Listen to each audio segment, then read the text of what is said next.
Number 20. Mikhailo Miroshnichenko. During a visit to Neptune Beach, Florida one evening in June 2023, 20-year-old Mikhailo Miroshnichenko noticed a man and two children struggling in the water. They were caught in a rip current and being dragged further out to sea, and there were no lifeguards on duty at the time. So Mikhailo rushed into the water to try saving them.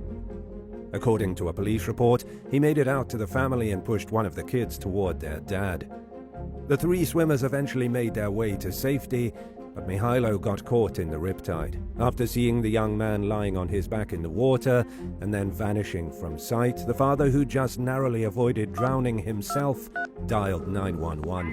Crews searched all night for Mikhailo, and they found his body at 2:30 a.m., 6 hours after he disappeared. Mikhailo, who went by Misha to his loved ones, had recently moved to Jacksonville with his two brothers after fleeing war-torn Ukraine and staying at a refugee camp in Norway. He was deeply devoted to his Christian faith and had a reputation for being kind and sympathetic among those who knew him.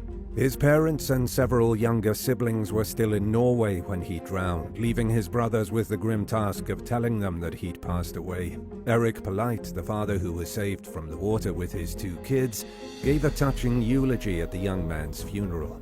He said, "My kids call him a hero, but I believe that they're using the wrong word. My mother told me that angels walk among us. Thank you for saving my kids. I'm forever grateful." Mikhailo's two brothers told police that he wasn't a strong swimmer, even though he fearlessly entered dangerous waters without a second thought. They said they didn't see him go under the water and that they checked their vehicle to see if he was in it when they couldn't find him. In a statement, police cited the tragedy as a reminder to the public to follow common-sense safety rules when it comes to swimming in the Atlantic, like never swimming alone and always staying near a lifeguard. Authorities also urged swimmers to remember that ocean conditions can change rapidly at any time and without warning. A lot of people react on impulse when they see someone in danger, especially when it comes to drowning. But experts warn strongly against jumping into the water without thinking about other possible ways to help someone in distress, especially if you're not a great swimmer. In fact, studies have shown that more people often die trying to rescue victims than they do from the original disaster or emergency. This could easily be explained away by the fact that there are often more rescuers than there are victims. But a closer look at many cases may also show that people often use poor judgment when it comes to deciding if, when, and how to help someone in a dangerous situation. Number 19. Adam Theo. While walking along a busy road in Arlington, Texas one evening in late May 2023, United States Air Force veteran Adam Theo noticed that an argument between a young couple was starting to get out of hand, and as he got closer to the pair, the fight continued to escalate. Theo later told NBC News that a young woman was trying to pull away from a man who was grabbing her shoulders and being slightly aggressive. So he instinctively tried to grab the man's shoulder and pull him away from the woman. The Good Samaritan's decision to intervene was effective in getting the man to take his hands off the female victim, but only because he turned his anger toward Theo and began beating him mercilessly. A bystander named Joseph Scott rushed over to stop the attack while other witnesses dialed 911. Speaking with NBC, Scott said he was super worried about Theo, who was bleeding profusely. The attacker fled the scene as bystanders chased after him, dragging the woman behind him as he ran away. Theo was taken to a local hospital where he received treatment for serious but non-life-threatening injuries. And in a Twitter thread describing the attack in detail, he said he lost count of how many times he'd been hit after 6 punches. Most people would want the suspect to be arrested and punished for the disturbing act of violence. But as a devoted criminal justice reform advocate, Theo didn't think jail was the answer. He told NBC that he'd rather see his attacker get whatever help he needed for his apparent anger problems, and that he thought probation was more appropriate than throwing him behind bars. Police encouraged the public to come forward with information about the suspect and the woman he was with, who still have not been identified. And while Theo's attacker didn't appreciate his attempt to intervene, many others showed their support by donating to a crowdfunding campaign to help him cover expenses during his recovery, which raised over $12,000. Number 18. Tony Steele. Donald Price was out and about in Ossett, England one evening in September 2022 with his friend Tony Steele when he got into an argument with a woman who tried to sell him some salmon he didn't want. The woman, later identified as 52-year-old Lorraine Hargreaves, left a caravan park where she was selling the meat and returned 10 minutes later with 45-year-old Christopher Donaldson and 39-year-old Anthony Sladek. The trio then assaulted Price, punching him repeatedly in the face, and stole his bank card during the altercation. When Price noticed that his bank card was missing several hours later, Steele and another friend offered to accompany him to Hargreaves' house to try getting it back. Another altercation broke out on the home's doorstep between the three men and their three adversaries from earlier that day, and someone stabbed Steele during the confrontation. Price and his friends fled the scene, and Sladek and Donaldson briefly chased after them before Donaldson was seen dropping the knife onto the grass. And as a result, Steele suffered fatal stab wounds to the neck, chest, and upper back. Authorities arrested Sladek, Donaldson, and Hargreaves in connection with his death. Donaldson was found guilty of murder, assault occasioning actual bodily harm, and causing grievous bodily harm with intent. And for his crimes, he was sentenced to 24 years in prison. Sladek was convicted of manslaughter, along with the same assault and bodily harm charges that Donaldson was found guilty of. He received a prison sentence of 11.5 years, while Hargreaves was sentenced to 3 years behind bars for common assault occasioning actual bodily harm, and theft. Number 17. Thierry Bastien. While shopping at a Walmart store in Lauderdale Lakes, Florida with his girlfriend and kids one afternoon in 2023, 41-year-old Thierry Bastien saw a fight break out between a female employee and a young man. It started with an argument in the store's frozen food section and quickly escalated into a physical altercation. The young man, later identified as an off-duty employee named Tyrone Shavar Sterling, dropped a 9mm handgun on the floor as he tried to grab the woman's phone out of her hand. He was demanding to see her text messages, but she refused to hand over the phone. At that point, push literally came to shove, as Sterling allegedly slammed the woman into some shelves. She yelled out for help, but none of her co-workers were coming to her aid, so Bastien attempted to intervene. Instead of diffusing the situation, however, his involvement quickly turned him into Sterling's new target. In a completely unwarranted overreaction to Bastien's attempt to split up the fight, Sterling allegedly picked his handgun up off the floor and fired 10 rounds at him, striking him 6 times in the chest, back, and lower body. Bastien's girlfriend, Makia Ford, told the local 10 News station that she pleaded with Sterling to let her boyfriend live after he fired the first shot, but she said that he continued to mercilessly pull the trigger as he stood over Bastien. Ford described her boyfriend as a hero with a big heart. He didn't deserve what happened to him, and as Ford put it, it's unfair to her or the couple's kids, who now have to carry on without him. Sterling fled the scene, but was apprehended later that day at a nearby apartment complex. He faces 1 count each of first-degree murder and armed robbery by sudden snatching, and is being held without bail at the Broward County Jail. At just 22 years old, he could very well be looking at spending the rest of his days behind bars, if convicted of the charges. Number 16. Anthony Watts. When Pastor Anthony Watts noticed a wrecked motorcycle along a highway in Jackson, Mississippi one evening in April 2023, he stopped to assist the stranded rider. But the biker didn't want the 61-year-old's help. He wanted Anthony's pickup truck. So he shot Watts repeatedly and left him to die along the roadside while he sped off in the Good Samaritan's vehicle. By the time officers responded to the scene, Watts had succumbed to his injuries. Just 2 nights earlier, 4 detainees had escaped from the Raymond Detention Center near Jackson by breaching a cell in the facility's roof. Authorities believe that Casey Grayson, Corey Harrison, Jerry Rains, and Dylan Arrington may have camped out on top of the building before splitting up and going their separate ways. At the time, the men were being held on various felony charges, mostly revolving around theft, but they hadn't been convicted of the allegations.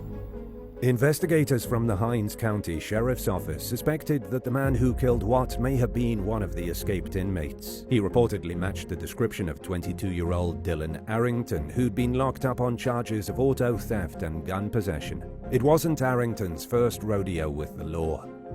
He'd previously been convicted of auto theft in 2020 and was sentenced to serve 2 years behind bars. But while out on parole a year later, he allegedly stole another car. Arrington posted a $10,000 bond and was freed in early 2022, only to be accused of stealing yet another vehicle just 3 months later.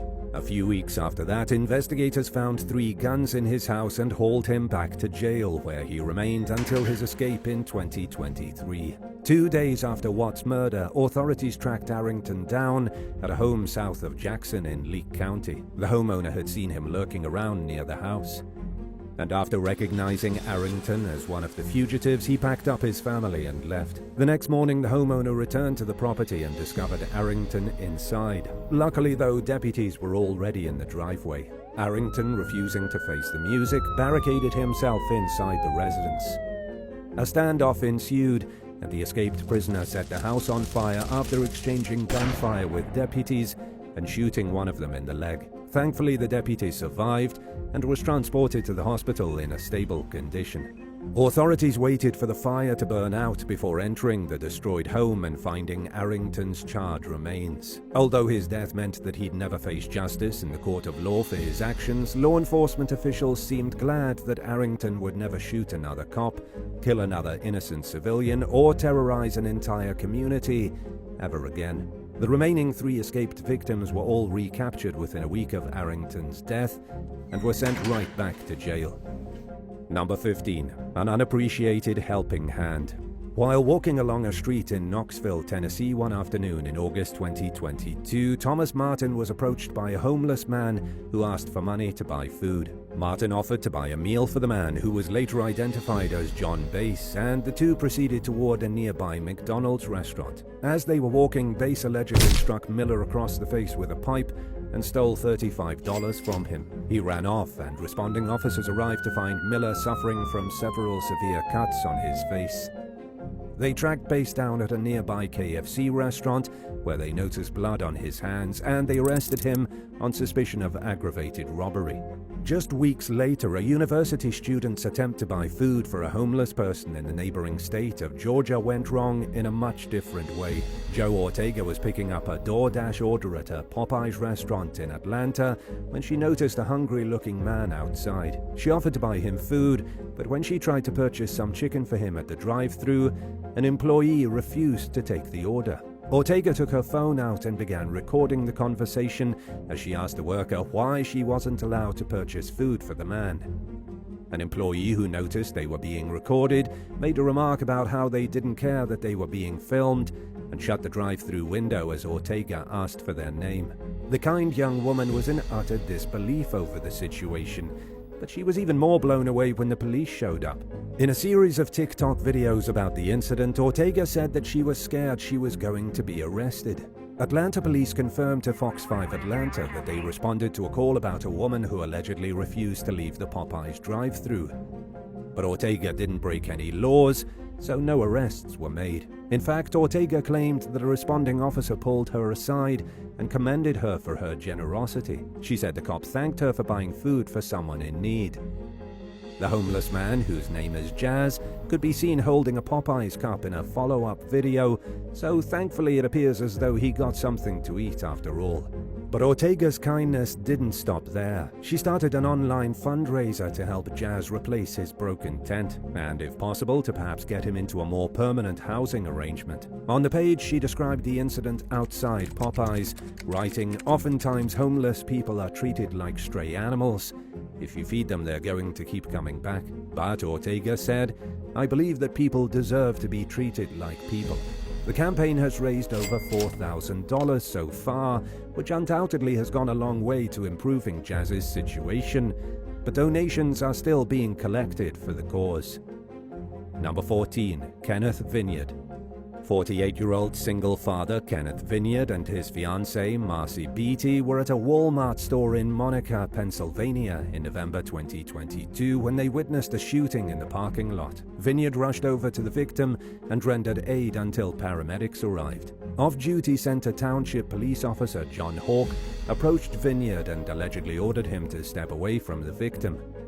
But when Vineyard tried to explain that he was just trying to help and that he was trying to get back over to Beatty, who was nearby, Hawk once again ordered him to step away from the victim. He then allegedly shoved the Good Samaritan to the ground. Vineyard hit his head on the pavement, had a seizure, and fell unconscious. After detecting no pulse, Beatty attempted CPR, but failed to revive Vineyard. And unfortunately, he died from his injuries at a nearby hospital, leaving behind a young son. From the get-go, Vineyard's loved ones were convinced that Hawk had murdered him and that the off-duty officer deserved to be criminally charged. Footage of the disturbing incident appeared to show Hawk violently pushing Vineyard and then falling on top of him. The family demanded justice, but encountered one roadblock after another in their attempts to convince authorities to charge Hawk with murder. Beaver County District Attorney David Lozier recused himself from the case due to a conflict of interest, and it fell onto the State Attorney General's desk. In the meantime, Vineyard's loved ones filed a wrongful death lawsuit against Center Township and Officer Hawk. The family's attorney, Joel Sanson, said that the lawsuit aimed to prove that Hawk murdered Vineyard and that local officials knew Hawk was a bad cop with a history of violating people's constitutional rights. Sanson accused the town of failing to properly train, supervise, and discipline Hawk, and he even went as far as saying that Vineyard might still be alive if it weren't for these shortcomings. In the end, the case was settled for $950,000, which went into Kenneth Vineyard's estate. His death was ultimately ruled an accident resulting from hypertension and a plaque build-up in his arteries. But the medical examiner concluded that the blunt force trauma Vineyard experienced during his fall and the stress associated with the confrontation contributed to his death. However, authorities declined to press charges against Hawk. The decision to forego a criminal case obviously came as a major blow to Vineyard's family, who continue to stand by their belief that he was murdered. A Change.org petition pushing for charges against Hawk argues that Vineyard was killed while acting under Good Samaritan law, which is meant to protect civilians who step in and help someone they believe is hurt, sick, incapacitated, or otherwise in peril. For now, however, authorities have made their decision, and they have no apparent plans to consider criminal charges. Number 13. Linda Robson. While driving to a Walmart store in Chester County, South Carolina in August 2021, 63-year-old Linda Robinson spotted a couple stranded on a roadside with their broken-down car. So she pulled over and offered a ride to the pair, who were later identified as Amber Nicole Harris and George Linwood Fail. Then later that morning, a body thought to be Robinson's was found dead on the side of a road. After learning that the grandmother was last seen at Walmart, investigators reviewed surveillance footage from inside the store, and based on the video, they confirmed that the recently discovered body belonged to Robinson. The footage revealed that Harris and Fail waited inside the senior citizen's minivan while she went inside the store to fill a prescription. Police found Robinson's minivan abandoned on the side of a road later that evening.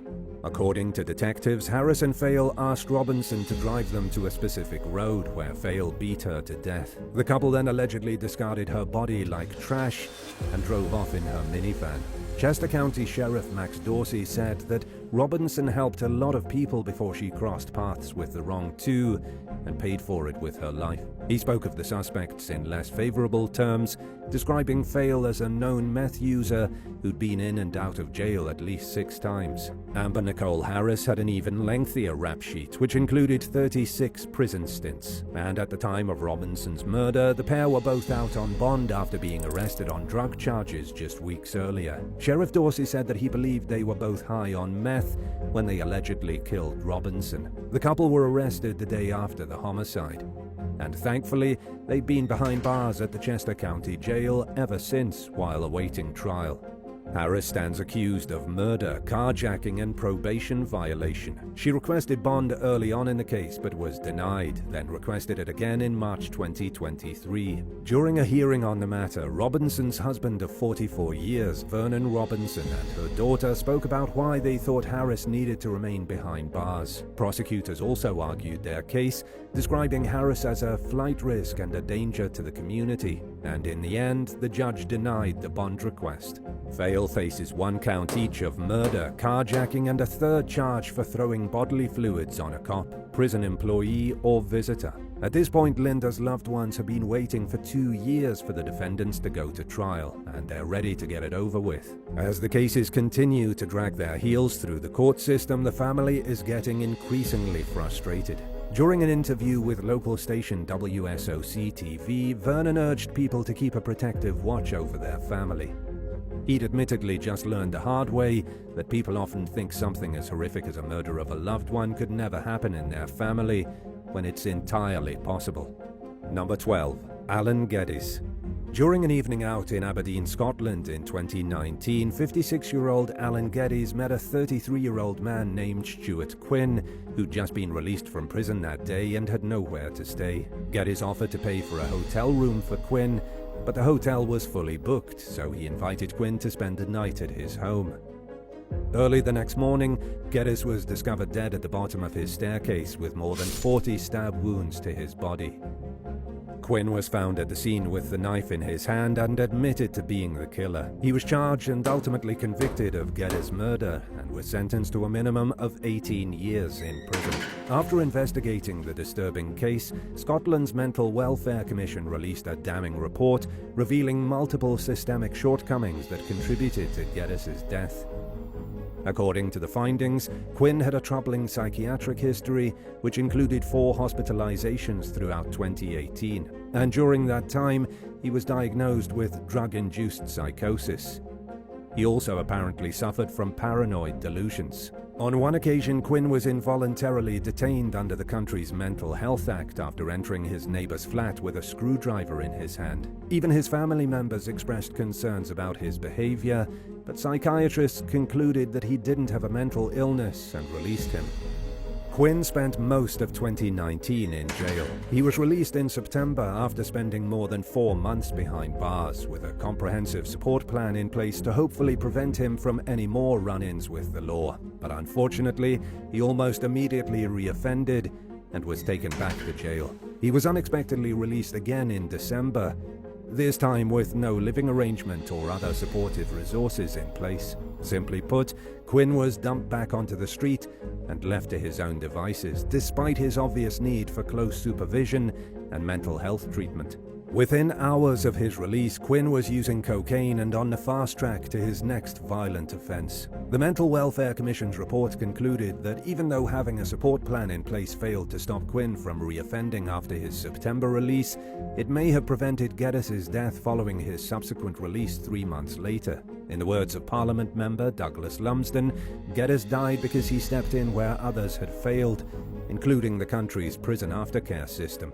The report recommended several changes to healthcare officials and the government for preventing this type of needless tragedy from happening again. A government spokesperson said that the administration would carefully consider the report before responding at length. The Scottish Prison Service then reassured the public of its commitment to supporting recently released inmates as they re-enter society. Geddes' sister Sandra was outraged by the cataclysmic failures that enabled Quinn to slip through the cracks of the system without the proper level of care or oversight. She told the Scottish Sun in 2023 that if Quinn had been given a place to stay upon his release, she believes her brother would still be alive today. In Sandra's words, the alarm bells were ringing over Quinn, but they were ignored.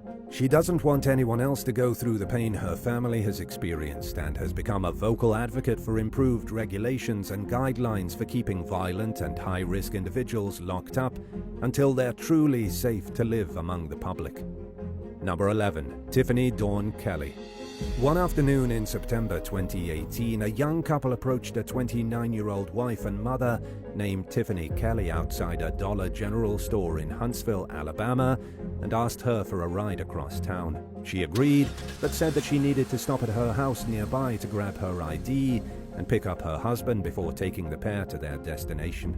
But unfortunately, Kelly never made it home. She was found stabbed to death in the road later that day, less than a mile away from the Dollar General store. Her car, however, was nowhere to be found. The first major break in the case came when a resident living 250 miles away in Clark County contacted law enforcement to report a suspected kidnapping. His cousin, 20-year-old Xavier Scott, and a young woman named Dominic Jackson had shown up at his house that day, just hours after Kelly's murder. The couple got into an argument while they were there, leading the concerned relative to suspect that Scott was forcing Jackson to travel with him against her will. Around the same time, Scott's cousin realized that the license plate on the vehicle the couple showed up in matched Kelly's license plate number, which was being broadcast in news reports about her murder. To add to the suspicion, Scott and Jackson had cleaned out the car while they were at the cousin's home, and they allegedly tried to burn some items that law enforcement later identified as evidence connected to Kelly's murder. As it turned out, Jackson wasn't a kidnapping victim. She'd run away from her home in Clark County about 2 weeks earlier and had hitchhiked to Huntsville with Scott. While there, the couple bounced around from one place to another until they ran out of money, at which point they decided they wanted to return home. But they had no way to get there, so they allegedly hatched a plot to steal a car, and Kelly was their unfortunate victim. Authorities said that they found the murder weapon at Scott's cousin's house, along with obvious signs of blood inside Kelly's car. According to police, Scott and Jackson both vaguely admitted to being involved in the murder, but pointed the finger at one another as the actual killer, and as a result, they were both charged with capital murder. During Dominic Jackson's trial in 2022, Scott took the stand and testified that he killed Kelly. The jury acquitted the young woman of murder but found her guilty of robbery. She nevertheless received a life sentence. Jackson will be eligible for parole at some point, but it's unclear when. Xavier Scott finally went to trial in early May 2023, only for the judge to declare a mistrial on the second day of proceedings. The decision came after the topic of Scott being violent toward Jackson was brought up, despite being barred from testimony. After numerous delays due to the COVID-19 pandemic and other issues, Kelly's family was finally looking forward to getting the trial over with so they could close a painful chapter that they'd been forced to live in for nearly 5 years by that point. Scott's case remains unresolved, and unfortunately, it's unclear whether a new trial has been scheduled. Number 10. Michael Urioste. On what started out as a normal Saturday in February 2023, an angry customer later identified as 58-year-old Eric Ford entered a Circle K gas station in Albuquerque, New Mexico, and began causing a scene. A female employee told Ford to stop yelling and asked him to leave the property, but he continued to yell in a gas station parking lot, prompting the clerk to go outside and once again ask him to leave. Ford allegedly punched the worker, and a nearby customer named Michael Urioste intervened. According to witnesses, Urioste asked Ford if he'd hit the employee, and Ford admitted that he had. Urioste told Ford that he shouldn't hit women, and their disagreement quickly became physical. Bystanders later claimed that Ford hit Urioste first, and that the pair were soon wrestling on the ground near a gas pump as a crowd of shocked onlookers gathered around. Witnesses also said that Ford's wife, Rosalind Lee, got out of her car and started hitting Urioste with a cane. The scuffle took a deadly turn when someone pulled a gun and fired multiple shots. Urioste was fatally struck in the abdomen, while another bullet hit a man near the groin while he filled his car with gas, causing non-life-threatening injuries. Eric Ford and Rosalind Lee fled the scene, but it wasn't long before investigators caught up with a couple at a local motel they were staying at. During questioning, Ford allegedly denied having a gun, even though a firearm was found in his motel room. Law enforcement also relied on surveillance footage, cell phone video, and witness reports in identifying Ford as their main suspect. Authorities charged Ford with open murder, which means that if a jury decides to convict, they'll get to decide whether the crime qualifies as first, second, or third-degree murder. He was also charged with 1 count of tampering with evidence. Police concluded that Rosalind Lee's actions during the gas station fight enabled Ford to shoot Urioste. She is also accused of telling her husband to shoot a man who was fleeing the scene right after the shooting. Lee was charged with murder and aggravated assault. And now Ford is currently being held without bond as he awaits trial. Number 9. Jose Antonio Jimenez Quinones.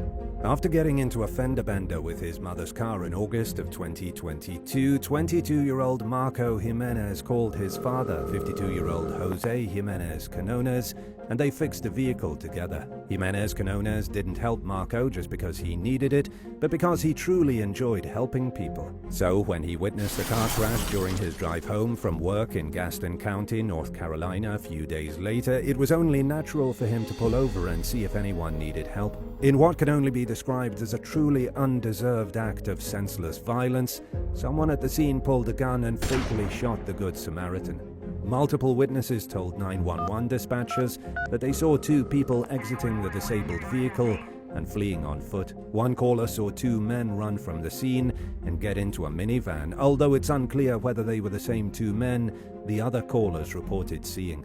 The caller followed the minivan to a local residence and shared the address with law enforcement. At least one person reported seeing Jimenez Quinones get shot in the back while trying to open the door to a disabled vehicle at the scene. Authorities have released few details about what exactly happened regarding both the accident and the shooting. The situation was clearly chaotic, but the full story remains unclear. Witnesses have reported as many as 4 cars being involved and at least one of the vehicles fleeing the scene. The murder left the beloved family man's wife and kids both shocked and confused because they knew Jimenez Quinones would never give someone a reason to hurt or kill him. Speaking with Channel 9's Ken Lemon, Marco said that he knew his father was only trying to help, and he told the Gaston Gazette that he wasn't surprised when authorities charged a teenager in connection with the crime, given its senseless nature. The alleged shooter, Tyron Deshaun Dudley, faces 1 count of second-degree murder. When asked whether he felt the charge was justified, Marco told the Gazette that he thinks the accused killer deserves all the suffering he receives in life because he earned it.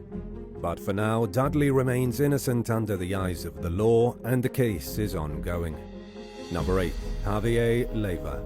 Anytime he was able to, 44-year-old father of 3 Javier Leiva was quick to lend a helping hand to those in need, including complete strangers. So when he saw a Hyundai SUV with a flat tire along a Houston freeway one day in March 2023, he did what he'd normally do and pulled over to help the driver.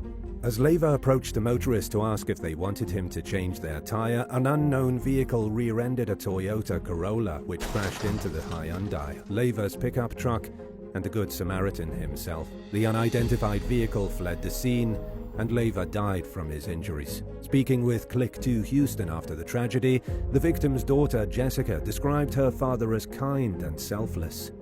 Both she and Leiva's brother, Oscar, said that whenever he saw someone in a bind, it was in his nature to immediately see if he could do anything to help. He knew how to change a car tire, and that it would only take a few minutes out of his day, so when he saw the stranded Hyundai driver, it was a no-brainer to stop and offer his assistance. Houston Police Sergeant David Rose told the news outlet that it's extremely dangerous for motorists to pull over along the freeway. He said that anytime people are uninjured and capable of getting off the freeway after a minor accident, they should. The hit-and-run driver who hit Leiva remains at large. Almost no identifying details are known about the person, including what kind of vehicle they drive or what the suspect themselves looks like. Houston police are in desperate need of help from anyone who might be able to help identify the suspect and have offered a $5,000 reward in exchange for information leading to an arrest in the case. During her interview with Click 2 Houston, Jessica Leiva issued a statement to the driver, reminding them that if a similar tragedy happened in their family, they'd be just as destroyed as the victim's loved ones are. She implored the suspect to do the right thing and come forward, and for anyone with information to share what they know with law enforcement. Number 7. Jacob Farley.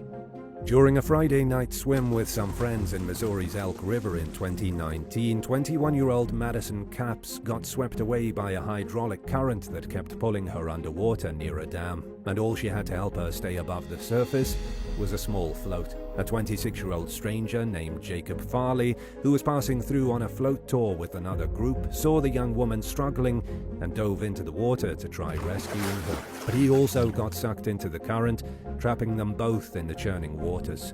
Farley helped Madison stay above water for the next half hour while they awaited rescue, even as he fought to stay alive himself. When emergency responders finally arrived, Madison was able to grab onto a rope that they threw out into the water. She was pulled to safety, but Farley got dragged underwater and drowned, leaving behind a young son.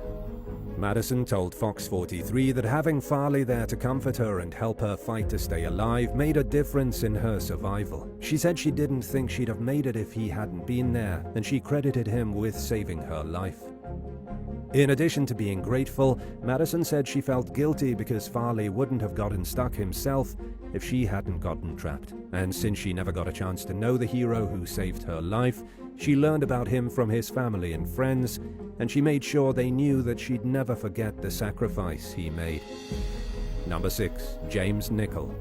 41-year-old James Nichol and his partner were crossing a bridge over the River Liffey in Dublin, Ireland on Easter morning in 2023 when he saw a man struggling in the river. He was in urgent need of help, and as a former soldier who'd served in the military during the early 2000s, he thought he was a strong enough swimmer to rescue the man. People tried to talk Nichol out of jumping into the freezing cold water, and in addition to the fact that he was about to do something dangerous to begin with, it was 1:30 a.m. and far from sunrise. But he took the plunge anyway. Nichol had unfortunately either overestimated his swimming abilities, underestimated the strength of the river's current, or both. And as he tried to reach the man he jumped in to save, someone alerted nearby police that there were 2 men struggling in the river. By the time the officers arrived at the scene, however, both Nichol and the other man had vanished from sight. And sadly, their bodies were found later that morning. Nichol's sister, Deborah, told RTE Liveline that her brother had gotten sober after struggling with addiction. He was awaiting housing when he unexpectedly lost his life. Deborah described Nichol as a funny, witty, kind soul who was full of life. He was also remembered for the selfless bravery he showed in his attempts to rescue a complete stranger during his last moments on Earth. Number 5. John Irius. In an alarming encounter that was captured on camera in 2023, a girl was walking to school one morning in Los Angeles when a homeless woman approached and attacked her for no apparent reason. The woman struck the victim in the face and wrestled her to the ground while shouting racial slurs. After noticing what was happening, a bystander named John Irius sprang into action without a second thought. He rushed over to the scene and was slashed in the nose with a box cutter while trying to push the attacker off the victim. Despite his injury, Irius managed to free the victim, who continued on her walk to school, and he held the woman down until law enforcement arrived. Irius was running late on his way to meet his friend, Victor Camarena, after losing his car keys and getting delayed, which is the only reason he arrived in the area when he did. Camarena, who's a trained EMT, showed up during the altercation to find Irius with blood gushing from his face. He then rushed over to help detain the woman and call 911. Once he was able to, Camarena administered first aid to Irius while waiting for paramedics to arrive. The laceration that Irius received likely hurt, but it was a small price to pay for making sure the victim was safe. He told local station Fox 11 that he immediately thought of his own daughter when he saw the incident unfolding in front of him, and that it was what prompted him to take action. Irius said that the attack appeared to be a random hate crime triggered by racism, and that he was glad he was there to help. Number 4. Kenneth Salazar. 57-year-old Kenneth Salazar was a Gulf War veteran, cancer survivor, happily married husband, and proud grandfather from San Antonio, Texas, who enjoyed working on cars and motorcycles. He was also happy to help someone in need, so when a stranger required help fixing their car outside a motel one day in July 2021, Salazar didn't think twice about saying yes. While he was working on the vehicle, he got into an argument with a man in the motel's parking lot. During the disagreement, the stranger threatened to shoot Salazar, and he eventually pulled a gun and made good on his word. The shooter fled the scene with a woman in a red vehicle, and Salazar was taken to the hospital with what doctors initially believed was a non-life-threatening gunshot wound to the abdomen.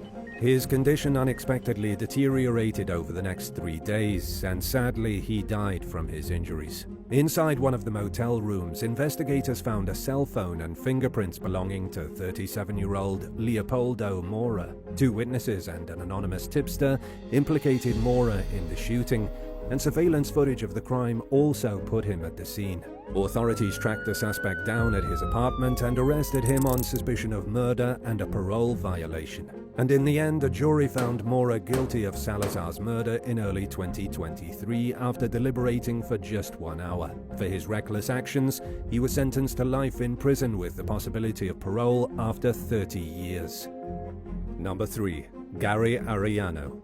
When 63-year-old Gary Arellano saw 2 teenage girls beating each other up at a park in Denver, Colorado in April 2022, he attempted to break up the fight. But sadly, he was shot to death by a bystander. A witness followed the alleged shooter as he left the park and tipped police off to the suspect's whereabouts. Authorities charged 24-year-old Trehavani Smith, the boyfriend of one of the girls involved in the fight, with first-degree murder. Arellano's nephew, Aiden, told 9 News that his uncle visited La Alma Park every single day with the same group of friends. According to him, it was his favorite hangout spot. Aiden described Arellano as a positive, outgoing and helpful person who cared about his community. The events that led to the Good Samaritan's death began earlier that day when the 2 young women got into a fight in downtown Denver. Later on, they agreed over text message to meet back up at the park and duke it out for a second time. Speaking with Fox 31, Arellano's sister-in-law Tracy Glassman Arellano called for an end to gun violence and the needless tragedies that come along with it. 3 months after Gary's death, his family and the community dedicated a bench in his honor at the park. Number 2. Elise Chambellan. Just weeks before she was due to compete in the Miss Universe Australia pageant final in 2016, 20-year-old Elise Chambellan was viciously attacked while trying to break up a fight in a nightclub bathroom. The incident happened during the early morning hours at a club in Queensland, where Chambellan saw an altercation going on between 2 groups of women and tried to intervene. Her intention was to defuse the situation, but the exact opposite happened.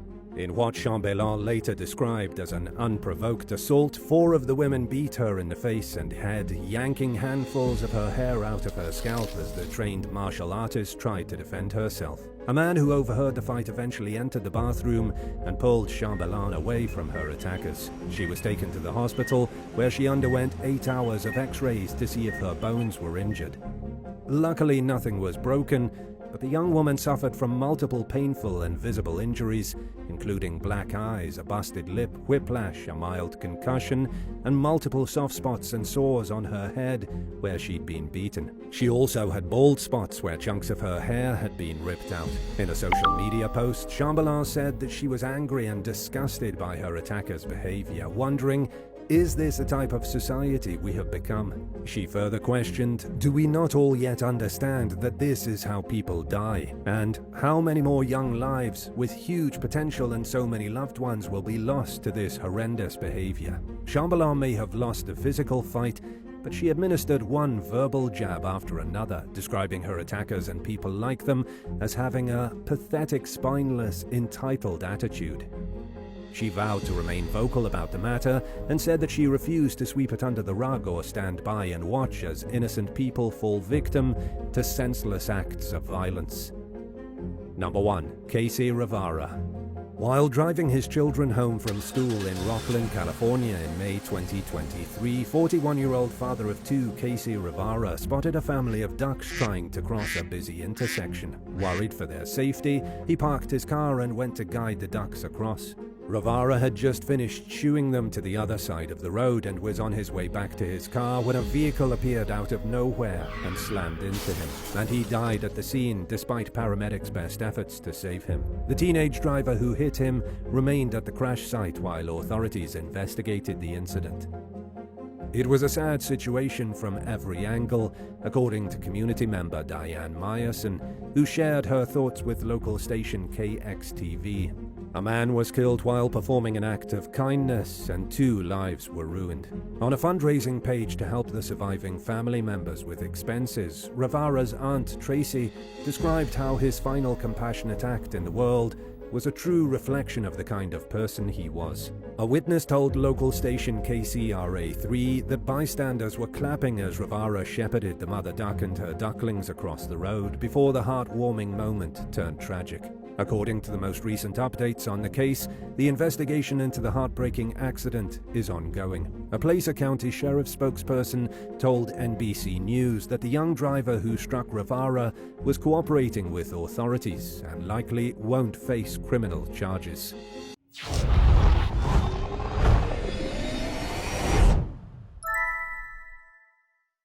13. Zonique Pullins. Zonique Pullins is the daughter of an American singer-songwriter named Tiny Harris and the stepdaughter of rapper T.I.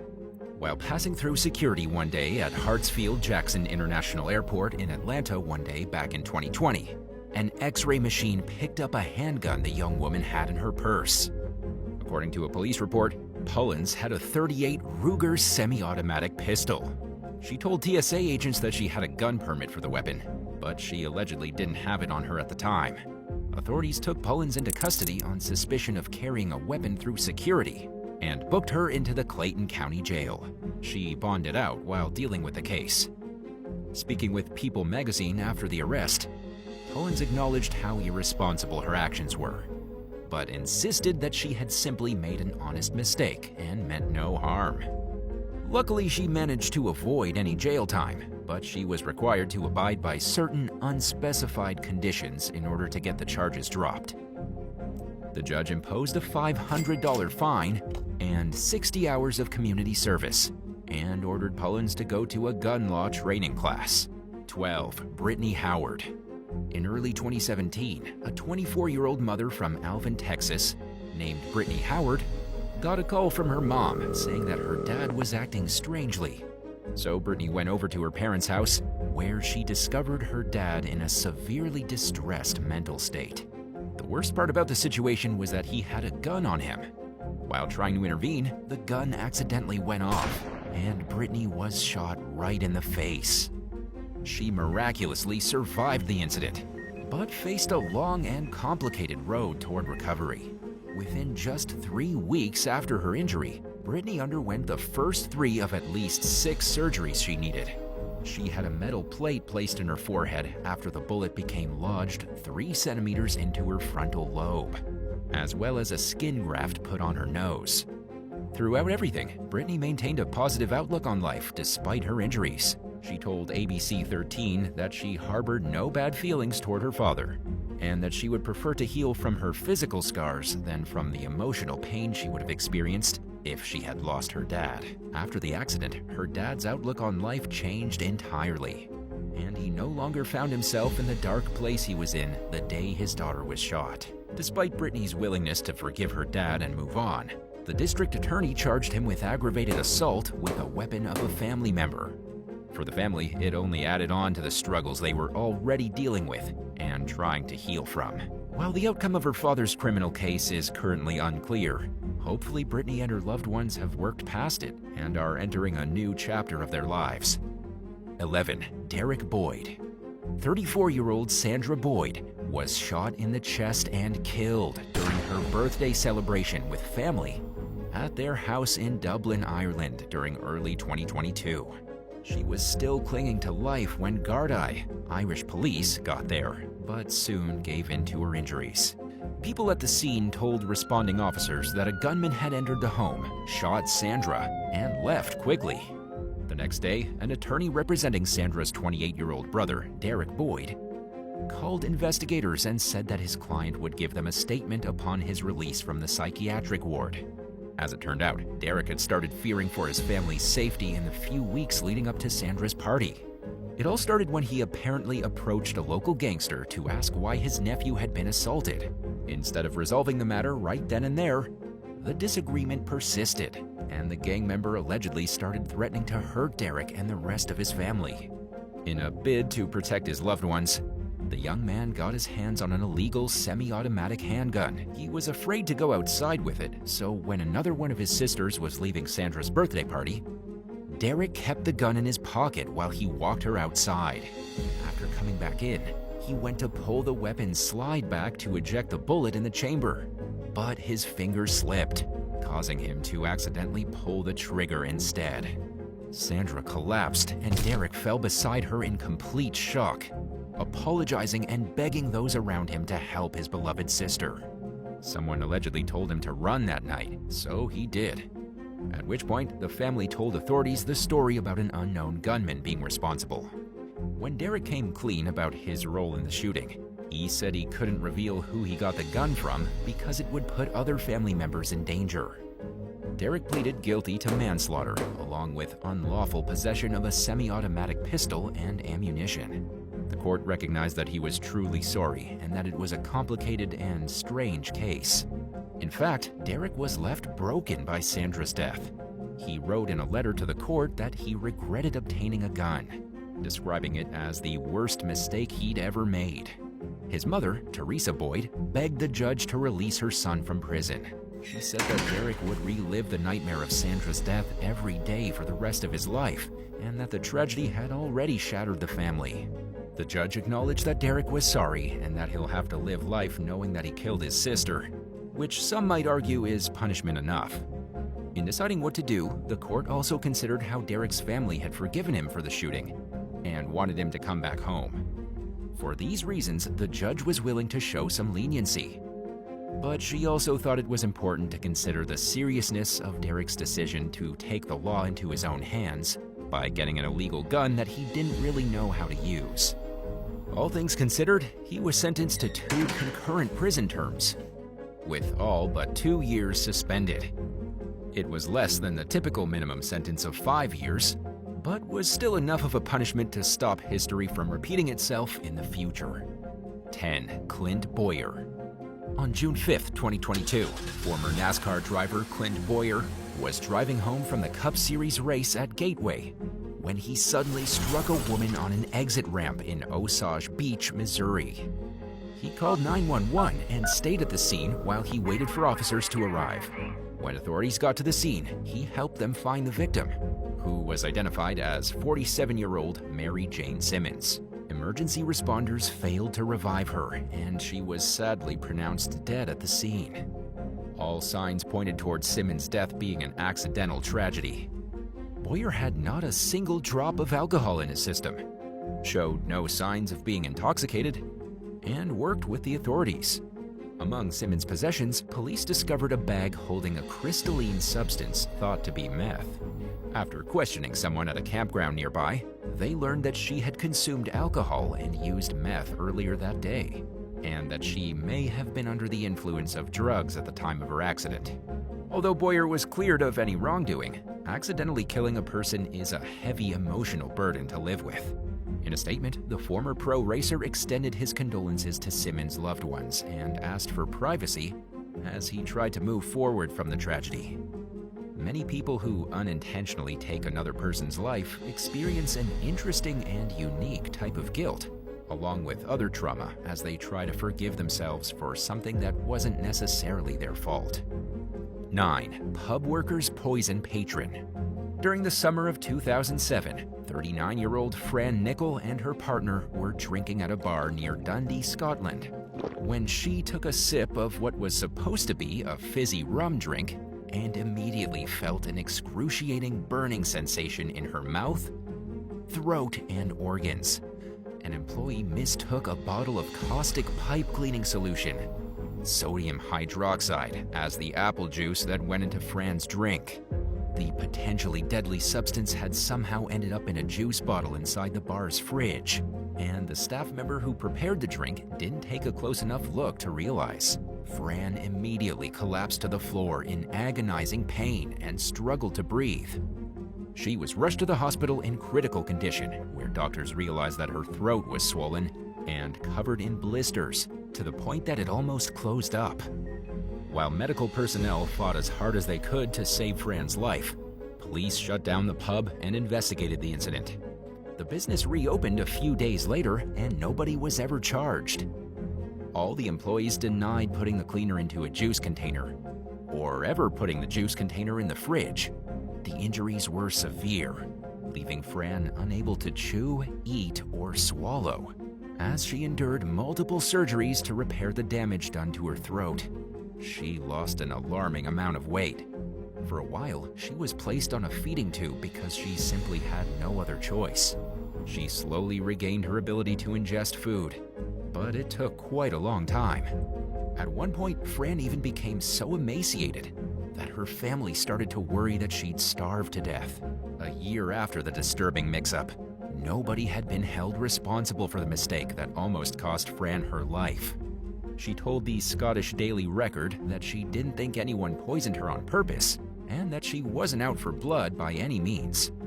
But she believed that someone knew exactly how the cleaner got into a juice container and into the fridge.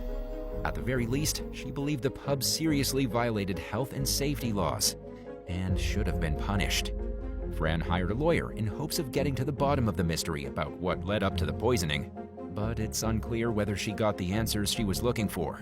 It would be an understatement to say the circumstances surrounding the incident don't add up. 8. Florida cop hit by friendly fire. After receiving a Crime Stoppers tip about a suspect who was wanted for not appearing in court on a meth charge, 4 Polk County deputies traveled to a trailer home to serve a warrant on October 4th, 2022. Hoping to arrest 46-year-old Cheryl Lynn Williams, a sergeant and 2 deputies went inside the trailer at around 3:15 in the morning, while 21-year-old Deputy Blaine Lane stayed in a tactical position outside. He kept his eyes on the front door and windows just in case Williams tried to escape. As the 3 law enforcement officers inside the trailer looked for the suspect, she suddenly came into view while holding a BB gun. She allegedly started firing at the cops, who returned fire. 2 of the 6 shots that were fired hit Williams, while Lane was shot in the arm and chest. He radioed for help and was rushed to a hospital nearby, where he died from his injuries.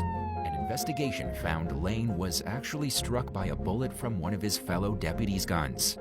Polk County Sheriff Grady Judd described the incident as both tragic and sad, specifically noting that Lane had only worked in law enforcement for a short time.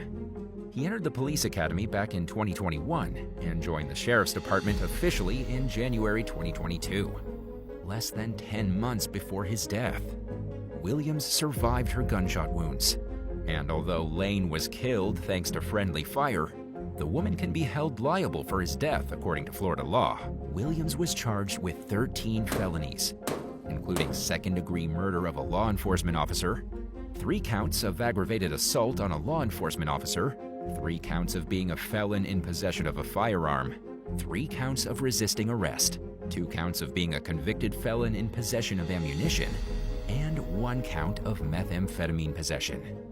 After getting treatment for her injuries, Williams was transferred to the Polk County Jail, where she remains behind bars to this day while awaiting her next court date. 7. Deadly drunk driving prank. On April 5, 2023, law enforcement officers were sent out to a parking lot in Missoula, Montana, after getting a report about a truck recklessly doing donuts and striking a pedestrian, pinning the victim between 2 cars. Emergency responders arrived and found bystanders trying to perform CPR on 66-year-old Raimundo Tesoro. They took over in hopes of saving the man's life. Despite their best efforts, Tesoro ended up passing away from his injuries. According to a probable cause affidavit, there was a man at the scene crying on the ground and saying he killed his friend. He identified himself as 49-year-old Greg Andrew Hancock and allegedly admitted that he had a few beers when he decided to spin a few circles in the parking lot. Hancock saw Tesoro and decided to mess with him by driving toward him. But when he hit the brakes, his truck slid straight into the victim, pinning Doe against another truck and killing him. The affidavit states that Hancock showed multiple signs of intoxication during field sobriety tests. He refused to take a breathalyzer and was eventually taken into custody, at which point police obtained a warrant to draw his blood for alcohol testing. Investigators observed that the scene was full of beer cans and noticed a strong smell of alcohol coming from the group of people Hancock and Tesoro were drinking with. Based on evidence at the scene and several witness reports, they concluded that the group drank together after going skiing on a hill nearby. Tesoro faces 1 count of vehicular homicide in connection to his friend's death. He's currently free on a $100,000 bond, while he awaits the next steps in his case. If convicted, he could face up to 30 years in prison, as well as a $50,000 fine. Some might say that it's hard not to feel at least a tiny bit bad for Hancock, even if he was acting recklessly. After all, it's probably safe to assume that he didn't mean to kill his friend, and he seemed pretty upset over the situation. At the same time, it's also likely that he knowingly broke laws and that his behavior played a major role in the tragedy. 6. Jeremy Herwig. While responding to reports of gunfire in Johns Island, South Carolina, one night in July 2022, Charleston police discovered 23-year-old Ezekiel Denyu suffering from a gunshot wound inside the bedroom of a local house. A woman who was at the scene told officers that she was hanging out with Ezekiel and the man who lived at the home, 25-year-old Jeremy Herwig. They were sitting on the bed and were about to play a game when Herwig suddenly pulled a silver gun out of his drawer. Just a few moments later, the woman heard a gunshot and saw blood on her clothes. When she looked over at the victim, she realized he'd been struck. Denyu passed away from his injuries despite emergency responders' attempts to save him. During questioning, Herwig said that he and his friends had spent the day drinking and playing video games. Earlier in the day, he thought he unloaded his gun. When he picked the weapon up later on, Herwig thought it was empty, only to realize his fatal mistake when the pistol went off in his lap. According to investigators, though, the gun was fully loaded with a single empty shell casing in the chamber. Authorities concluded that Herwig acted with reckless disregard and negligence and charged him with involuntary manslaughter. The judge set his bail at $50,000 and banned him from possessing or obtaining any firearms before the outcome of the case is resolved. Herwig claimed that he shot his friend by accident, but a victim advocate who went to his bond hearing told the court that Ezekiel Denyu's mom believes Herwig is dangerous. The details about why she feels this way have yet to be revealed, as the case continues to work its way through the justice system. 5. Florida police kill beloved pet. Florida is home to a wide variety of invasive species that are constantly impacting the ecosystem in negative ways. But the Burmese python is one of the biggest invasive species, not only in the state, but the whole world. Experts first documented a wild population of the snake in the Everglades back in 2000. Ever since then, the Fish and Wildlife Commission has continuously waged war against the massive reptiles, which can grow up to 15 feet, or 4.6 meters in length, weigh over 200 pounds, 90.7 kilograms, and eat any and everything in their path. Burmese pythons reproduce quickly, thrive in Florida's subtropical environment, and have been decimating native wildlife. In 2021, state authorities declared the Burmese python a prohibited species, which means that they're not allowed to be pets. Commercial breeders were given a 5-month deadline to get rid of their snakes. After that, anyone caught with one in their possession would potentially face criminal charges, and the pythons themselves would possibly be euthanized. In February 2022, the FWC charged commercial breeder Chris Coffey for not getting rid of his 34 Burmese pythons before the deadline was up. He entered a misdemeanor diversion program and paid $250 to forego community service requirements, and the case was later dropped. Although the FWC had technically confiscated his snakes and refused to give him extra time to locate homes for them, the reptiles remained in Coffey's warehouse in Broward County, and he kept caring for them as they faced an uncertain future.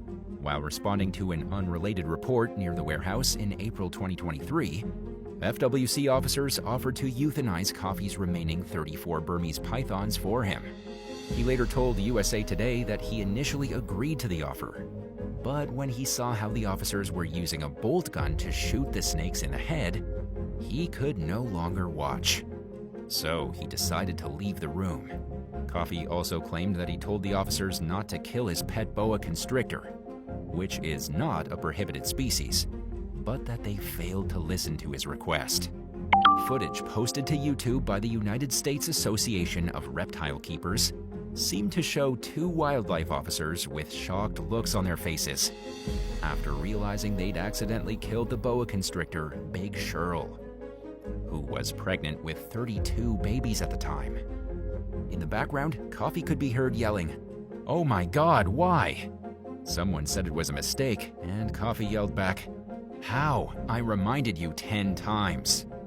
The FWC has decided not to comment on Big Shirl's death, but said that the Burmese pythons belonging to Coffey and his business partner Bill McAdam had been relinquished to them.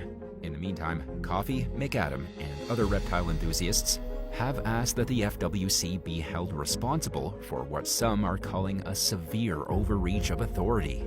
And while the new law banning Burmese pythons received massive support, some are calling the incident a needless slaughter instead of euthanasia. 4. Lucy Quirk.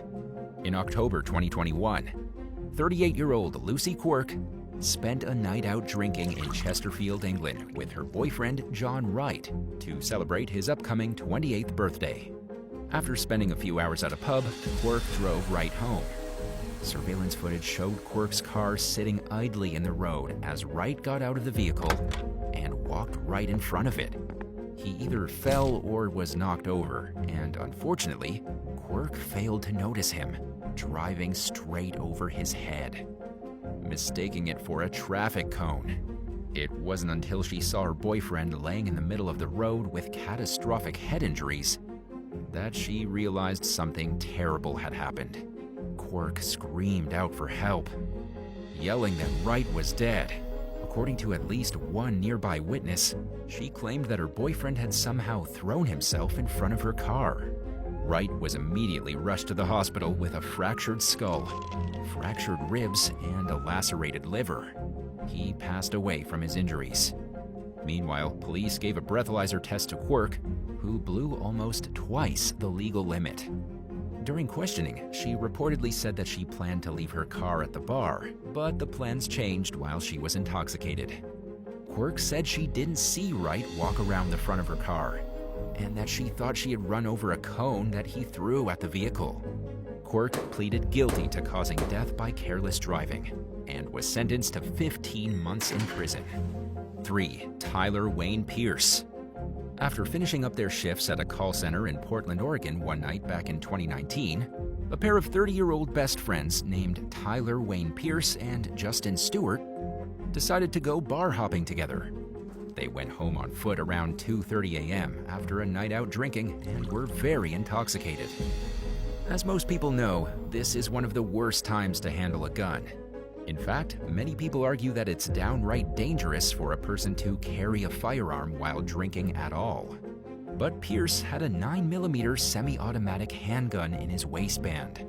Despite not having a concealed weapons permit, he bought the weapon about a month before, and he decided during the walk home that it was the perfect time to take it out.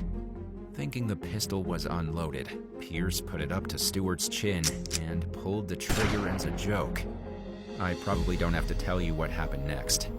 As you can imagine, the gun actually was loaded, and Stewart died from his injuries.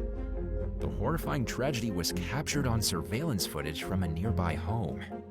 Pierce had a blood alcohol content of 0.16, which is twice the legal limit for driving in the state of Oregon. He told police that he knew there were bullets in the gun's magazine, but that he didn't think there was any ammunition left inside the chamber. After going his whole life with no criminal convictions, Pierce faced potential prison time for taking someone's life. In December 2021, he pleaded guilty to second-degree manslaughter with a firearm and was given a 6.5-year prison sentence. At his sentencing, Pierce apologized for his actions and said that he'll feel guilt and shame after what happened for the rest of his life. He told the court that the harm he caused was unintentional, but that the hurt was real. He said he would take Stewart's place in a heartbeat if he could. His remorse failed to sway Stewart's mother, who accused Pierce of being a murderer. She said the killing was no accident at all, and that Pierce had stolen the family's lives away from them by taking their son. Multnomah County Circuit Judge Eric Dolan cited the case as a reminder that guns aren't toys, and that they shouldn't be handled by someone who's been drinking. Some mistakes are impossible to forgive because of the damage they cause, even if the person responsible didn't mean to cause any harm. 2. Misty Williams.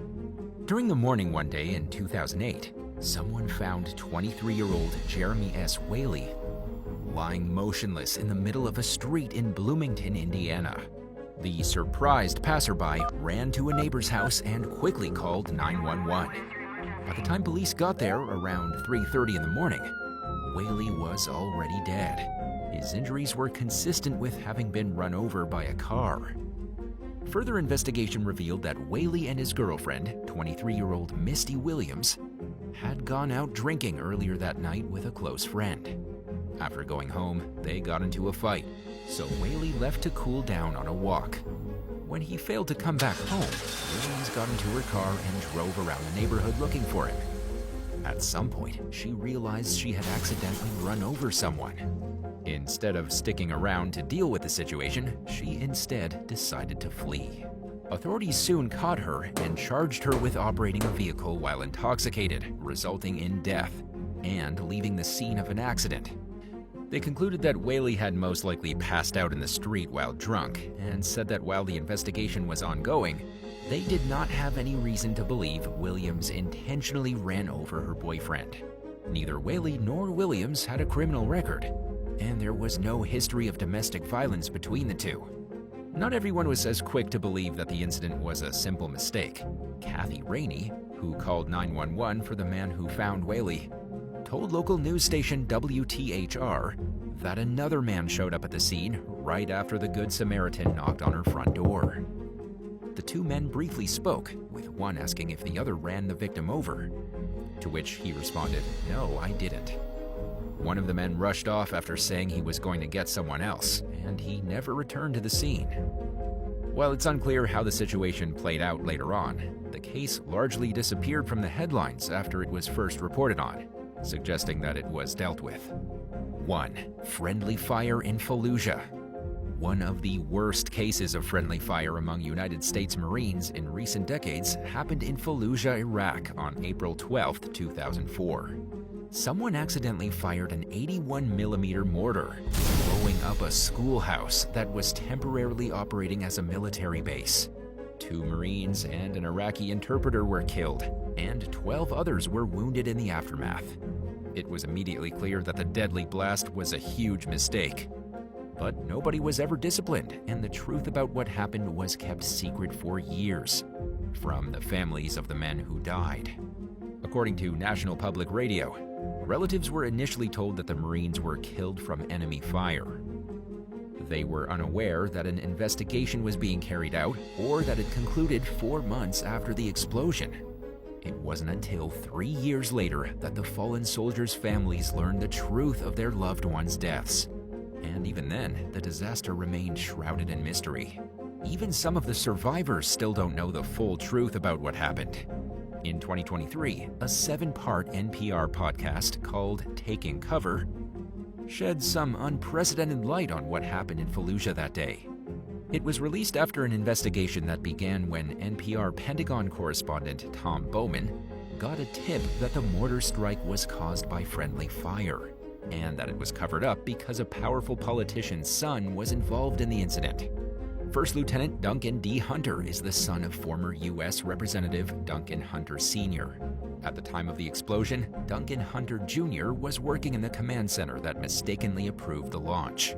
Duncan Hunter Sr. was serving as the chairman of the House Armed Services Committee as well. A years-long NPR investigation uncovered evidence indicating that there really may have been a massive cover-up. And it may have been to shield Duncan Hunter Jr. and others from facing consequences for the mistake that cost 2 Marines their lives and forced at least 3 others into an early retirement. The findings indicate that while the mortar attack was approved by the battalion commander, Duncan Hunter Jr. allegedly pointed to the wrong target on the map. This detail is missing from official reports, which found 3 other military members responsible, although charges against them were dropped. Nobody seems willing to admit to Hunter's mistake on the record, and the battalion commander changed his story to say that another officer made the mistake Hunter was accused of. Bowman believes that Hunter got off with a deadly mistake scot-free, but for now, this officially remains a matter of speculation and not fact.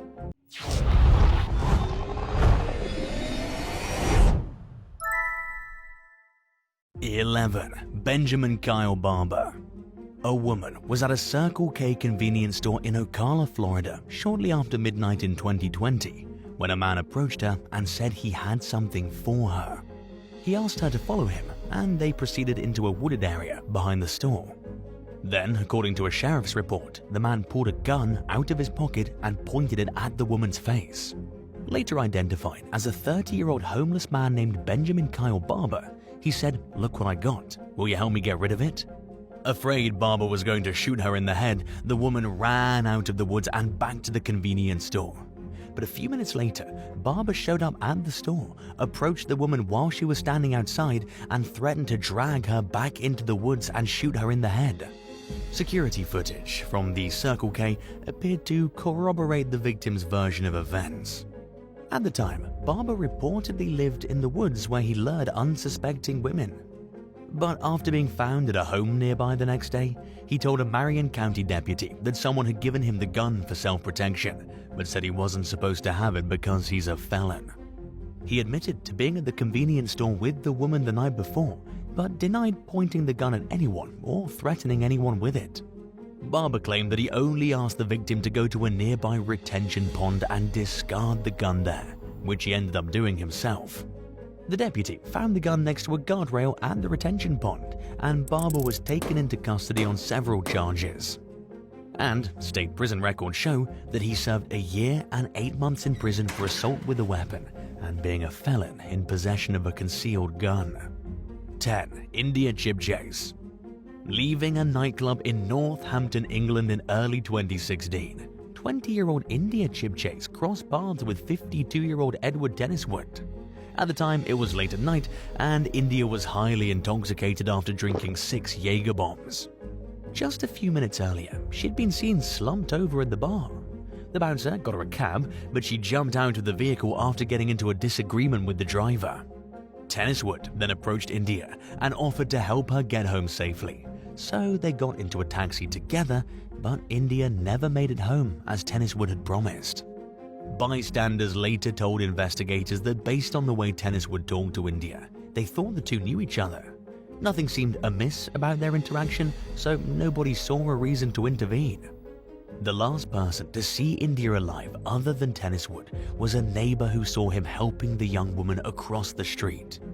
The next day, police tracked the location of India's phone to Tenniswood's messy apartment, where they found her lifeless body beneath some plastic sheeting on a mattress. They tracked Tenniswood down at a nearby hotel, where he'd been drinking for 22 hours straight. In body cam footage that was captured when officers approached him, he could be heard saying, "I'm surprised you were so quick. You didn't take very long to find me." Tenniswood claimed that it accidentally throttled India during a consensual encounter and that he didn't mean to kill her. He said that they were having loving intimacy and that India had asked him to put his hands around her neck. According to his version of events, he didn't even realize India wasn't breathing when he went to sleep holding her in his bed. But investigators didn't believe his story and he was arrested for murder. Prosecutors accused Tenniswood of squeezing the life out of India and then leaving his apartment to get a kebab. They depicted the defendant as a jobless oddball and a habitual drunk who kept pictures of famous women in his apartment, including a British model who bore a striking resemblance to India. Tenniswood took the stand during his trial and repeatedly ignored the judge's order to keep his sentences short and relevant to the questions he was being asked. He dove into unnecessary detail and made outlandish claims, stating that he'd dated a famous supermodel. Luckily, the jury realized that Tenniswood lives in a fantasy world. He was convicted of India's murder and was sentenced to life in prison with a minimum of 30 years. And if he ever sees freedom again, he'll be at least 82 years old. 9. Brennan Walker. After oversleeping and missing the school bus one day in 2014, Brennan Walker tried to walk to his high school in Rochester Hills, Michigan by taking the same route as the bus.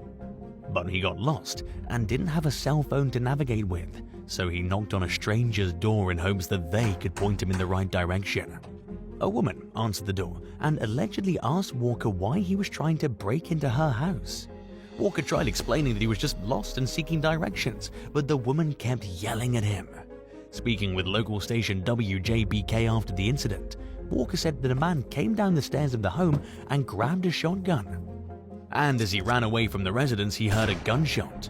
Luckily though, the bullet missed him.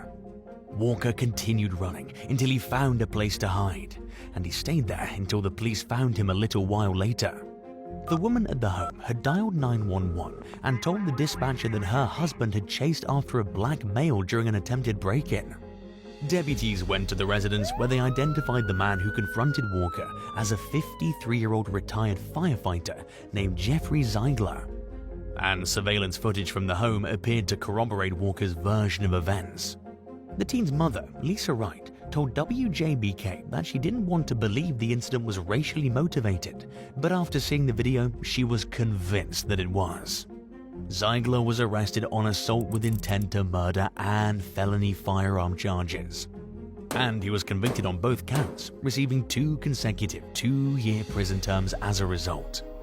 Walker struggled with depression for a while after the incident, but he overcame it by seeking counseling and dedicating himself to his schoolwork. He graduated from high school a year early and moved to Miami for college after being accepted by 11 universities.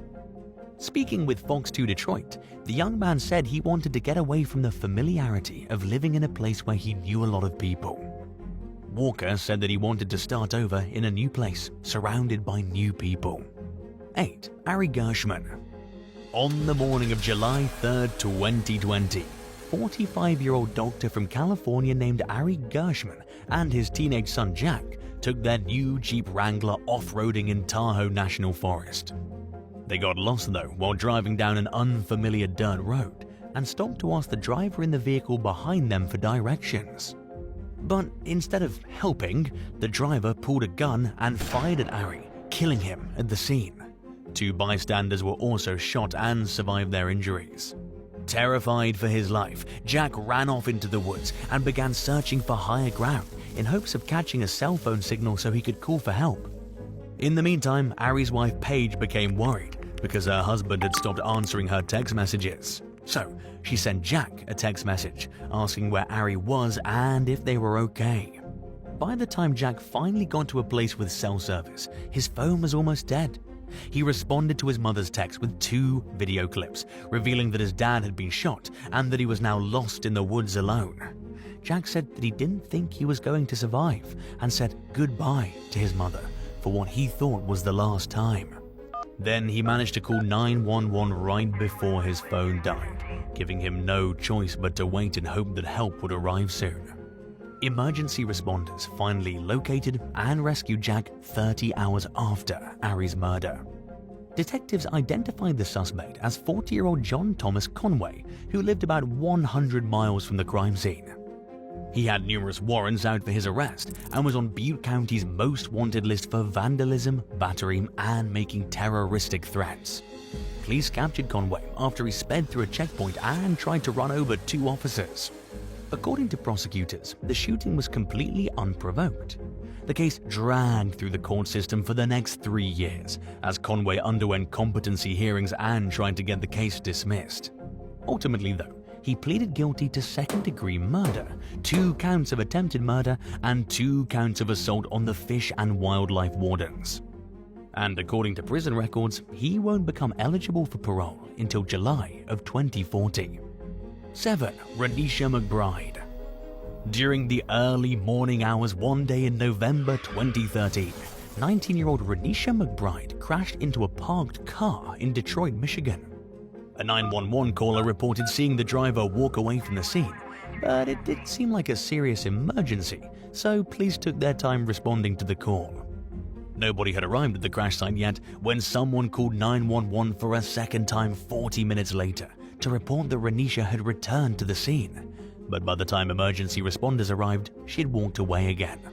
The owner of the car that got hit told police that the young woman seemed discombobulated, like she didn't know where she was. Renisha was unable to provide the vehicle owner with a phone number or any other useful information before she left the scene for a second time. Then, more than 3 hours after the crash and over a mile away, Renisha knocked on a stranger's door in neighboring Dearborn Heights in search of help. But the homeowner, 54-year-old Theodore Wafer, fired a 12-gauge shotgun through the screen door. And the bullet struck Renisha's head, killing her at the scene. Wafer told police that he thought someone was breaking into his house. He said Renisha was pounding hard enough on the door to break it when he panicked and pulled the trigger. Unconvinced that the shooting was justified, authorities charged Wafer with second-degree murder, manslaughter, and possession of a firearm during the commission of a felony. A jury convicted him on all counts, and he was sentenced to 17 to 62 years in prison. Nobody knows where Renisha was during the 3 hours she was absent after the accident, but her family believes she was disoriented, possibly suffering from a head injury and in search of help.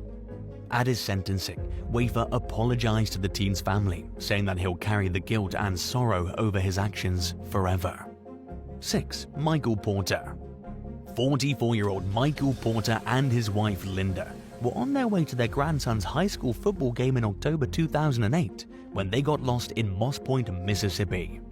Michael pulled into the parking lot of a gas station to ask for directions, but before that could happen, he was ambushed and attacked by a group of young men. He fought back against his attackers as he rushed back to his car.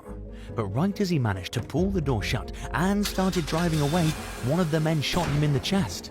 The car then crashed into a ditch as Michael clung to life with a weak pulse. Linda ran to a home nearby to ask for help, but when she returned to the vehicle, her husband no longer had a pulse. As an experienced nurse, Linda could tell that the life had been sucked out of Michael. Emergency responders rushed him to a nearby hospital, but it was already too late. The senseless murder left Linda's life in tatters, and she worried that the police would never catch the killers and bring them to justice. But they did, and authorities prosecuted the 3 teenage suspects as adults in the capital murder case. The accused gunman Darwin Wells was the first of the defendants to go on trial. Days after the shooting, he told police that he'd asked Michael Porter for $1 because he was thirsty. He said that Porter didn't respond, so he repeated the request, at which point Porter appeared to become scared and tried to get away from the teen. Wells claimed that when he pulled the gun out of his pocket, he thought it was jammed. However, it accidentally went off and struck Porter. And in the end, he was found guilty and was sentenced to life in prison. One of the other suspects, Alonzo Kelly, testified in court that Wells and another defendant, Tevin Benjamin, mentioned needing money when they met up that day. Wells said he would hit a lick, which meant he'd get cash any way possible, regardless of whether it was through legal means or not. As the group walked to the convenience store, Kelly decided to turn back because they always seemed to get in trouble when they went to that area. He then claimed that he heard the gunshot as he was walking away. Kelly pleaded guilty to being an accessory after the fact and spent 11 months behind bars. Terry Hyde Jr. also denied involvement in Porter's murder, claiming that he was walking in the opposite direction of the convenience store with Kelly when the shooting occurred. Regardless though, he was convicted of capital murder and was sentenced to life in prison. Speaking with the DeSoto Times-Tribune after the shooting, Linda Porter mentioned how the needless tragedy ruined both her life and the lives of the young men responsible for her husband's death. 5. Jonathan Ferrell.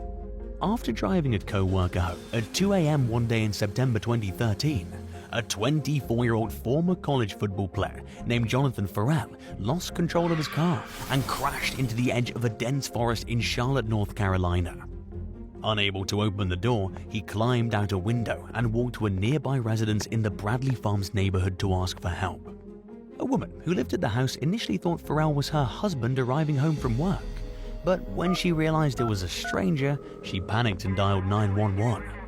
When 3 officers arrived at the residence, Ferrell ran towards them. Surprised by this, one of the cops fired a taser at Ferrell and missed. Then another officer, 27-year-old Randall Kerrick, opened fire on Ferrell, who was struck 10 times by the bullets, and unfortunately, he died from his injuries. The officer, who unsuccessfully deployed his taser, claimed that Ferrell had said, "Shoot me," as he ran toward the cops. Kerrick said that he shot at Ferrell because he feared that the young man had a weapon or was otherwise posing an imminent threat to the officers.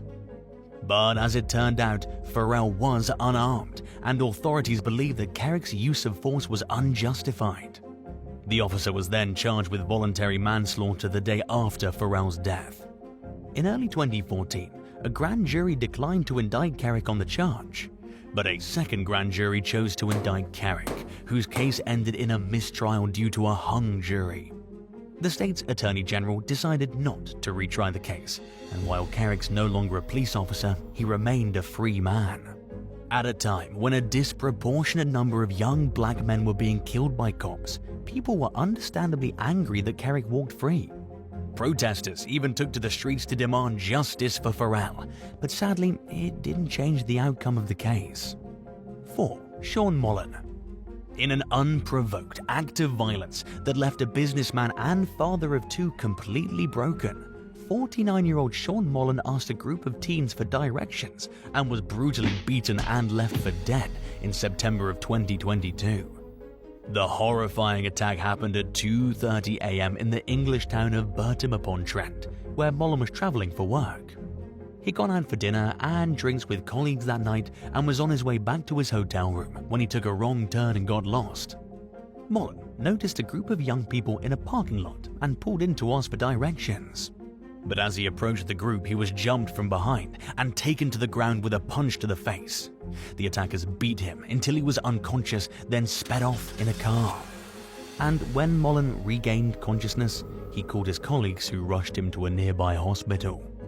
Doctors treated him for a host of painful injuries, including a fractured jaw and a shattered eye socket and cheekbone. He was also unable to eat or drink due to the pain. And after the swelling went down, he was forced to undergo surgery to repair some of the damage. The emotional trauma had a lasting effect on Mullen. According to his wife, Julianne, he didn't come out of his room for a week after returning home from the hospital. Julianne also said that her husband wasn't the same person anymore. Even the smallest sudden noises sent him into a panic, and he didn't want anyone to touch him. He was also plagued by flashbacks of the attack and memories that returned as he recovered from his injuries. The attackers didn't rob Mullen, making it appear as though their motive was simply to assault someone for the fun of it. And shortly after the attack, law enforcement appealed to the public for information that might help them identify the suspects. But unfortunately, they still haven't been caught. 3. Trio terrorized in Toronto. Stuart Douglas, Quinn Taylor, and David M&S were searching for an after-hours party during a night out in January 2016 when they approached a group of men and asked for directions in Toronto's Chinatown neighborhood. According to Crown prosecutors, Stuart Douglas asked for directions, then stepped away to light a cigarette before returning to the group. He went up to one of the men and once again asked for directions, but instead of helping, the man pulled a gun and shot Douglas in the head. Another group member also began shooting, causing people on the street to run for cover. The two gunmen shot at least 16 rounds total, killing Quinn Taylor and David M&S. 26-year-old M&S was struck by a single gunshot to the back of the head, indicating that he was trying to run away from the shooters when he was murdered. Taylor, who was 29 years when the incident occurred, was shot multiple times and left to die in a restaurant doorway. Douglas, who was out celebrating his birthday that night, miraculously survived his injuries, along with two others who were shot in the hail of gunfire. Half-brothers Jamal Richardson and Kyle Sparks McKinnon were each charged with 2 counts each of second-degree murder and aggravated assault. Richardson, an accused gang leader, also faced an attempted murder charge. During the trial, witnesses gave varying descriptions of the shooter's height and weight, but were consistent in their description of the suspect's distinctive clothing. Surveillance footage from the crime appeared to corroborate the descriptions given by Douglas and others. Despite being shot in the head, Douglas was 100% confident in his ability to identify the man who shot him in court. He told Richardson's defense attorney that there was no way he thought it was possible for him to be wrong. Nevertheless, Richard's lawyer argued that it was possible that another member of the group shot Douglas, and that the victim's testimony was unreliable. In all fairness, the judge cautioned the jury that some of Douglas's testimony was inaccurate, including his claim that he dialed 911 after being shot. Before he died, Quinn Taylor gave a Toronto police officer a description of his shooter, which matched the outfit that Sparks McKinnon was wearing at the time. Prosecutors accused the brothers of acting together and being equally responsible for the murders, while the defendant's lawyers treated each brother's alleged actions as a separate matter. Jamal Richardson was acquitted of all charges, while a jury found Kyle Sparks McKinnon guilty of both murders and of harming 2 others. And as a result, he was sentenced to life in prison with a minimum of 22 years. The judge overseeing the case concluded that Douglas had irritated someone in the group he asked for directions from, and that his 2 friends were killed just for being associated with him. 2. Christian Glass. In June 2022, 22-year-old Christian Glass encountered car trouble while driving on a dirt road in Clear Creek County, Colorado. He called 911 for assistance after accidentally veering off the road and getting stuck. During the call, Glass appeared mentally unstable, expressing fear and paranoia while describing his predicament. At the time, Glass was an amateur geologist residing in neighboring Boulder County. He mentioned having items including knives in his car from a recent trip to Utah, which could be perceived as weapons. But despite his reassurances that he wasn't dangerous and would keep his hands visible, Glass sounded distressed. Upon the 911 operator's request, deputies were dispatched to the scene after being warned about Glass's unstable behavior. Upon arrival, Glass offered to dispose of the potentially dangerous items, but the deputies instructed him not to do so and asked him to exit the vehicle. The man kept his hands visible, but he said he felt unsafe leaving his car. An hour-long standoff ensued, with Glass refusing to comply with commands to exit the vehicle. During the interaction, he displayed erratic behavior, making gestures like forming a heart shape with his hands and blowing a kiss to an officer. And as the situation escalated, officers from multiple agencies arrived on the scene. Sadly, the encounter took a tragic turn when an officer climbed onto the hood of Glass's car and others broke the passenger side window. In response, Glass grabbed one of his knives and refused to drop it, prompting officers to fire beanbags into the car. Even after being tased, Glass clung to the knife, leading to Deputy Andrew Bowen shooting several rounds at him, resulting in his death. The following day, an official statement claimed that Glass had attempted to stab a deputy before being shot. Glass's parents accused law enforcement of their son's murder and called for criminal charges against Deputy Bowen, who was back to work shortly after the incident. Police outcry was further fueled by body cam footage that raised concerns about the officer's use of excessive force. Deputy Bowen was eventually fired from his job due to an unrelated incident. And in the end, Glass's parents received a $19 million settlement from various local governments, marking the largest settlement for a police killing in Colorado history. 1. Marshall Curtis Jones. In January 2022, a family's worst nightmare unfolded in Oakley, California, when 24-year-old Alexis Gabe failed to return home after spending time with her ex-boyfriend, 27-year-old Marshall Curtis Jones. The family reported her missing the following morning, and her abandoned vehicle with the keys still in the ignition was discovered on the roadside. Evidence swiftly pointed towards Jones as the likely person behind Gabe's disappearance. Police found a small amount of Gabe's DNA in Jones's shower, with the shower curtain missing. Additionally, surveillance footage captured Jones disposing of a large, heavy garbage bag in his mother's garage and staying at various locations after Gabe went missing, which only fueled suspicions that he was involved. As time passed, it became increasingly evident to law enforcement and Gabe's family that she might have been killed. Despite not finding her body, they treated the case as a homicide and focused on Jones as the primary suspect. Approximately 4 months later, Jones's mother, Alicia Coleman Clark, was arrested for aiding and abetting. And at the same time, authorities pursued a murder charge against Jones. However, on June 1st, during an attempt to arrest Jones at an apartment building in Seattle, he was fatally shot by law enforcement when he charged at them with a knife. The district attorney also dropped the case against Alicia Coleman Clark, causing outrage among those who believe she may have critical knowledge about the location of Gabe's body or even assisted in covering up the murder. And additional suspicions arose when Coleman Clark was seen accompanying her son to buy a new phone just 2 days after Gabe's disappearance. A friend of Jones came forward about a month after his death, revealing that Jones had contacted him about 2 weeks before Gabe vanished, discussing thoughts of killing her and seeking advice on where to hide a body. The friend initially thought Jones was joking, but later realized the seriousness of the conversation. Unfortunately, though, it was too late to hold Jones accountable for his actions. Authorities released copies of letters written by Jones containing directions on where to dispose of Gabe's body. But despite conducting searches based on the information, no remains were found. It wasn't until November 2022 and January 2023 that partial remains of Gabe were finally discovered at 2 remote locations. But currently, no charges have been brought against Jones's mother, which means the investigation continues. If you cross paths with a fighting couple in public and one of them asked you for help but the other threatened to hurt you if you called the police, what would you do? Let us know in the comments below. And if you like this video, be sure to give it a thumbs up and subscribe to the channel.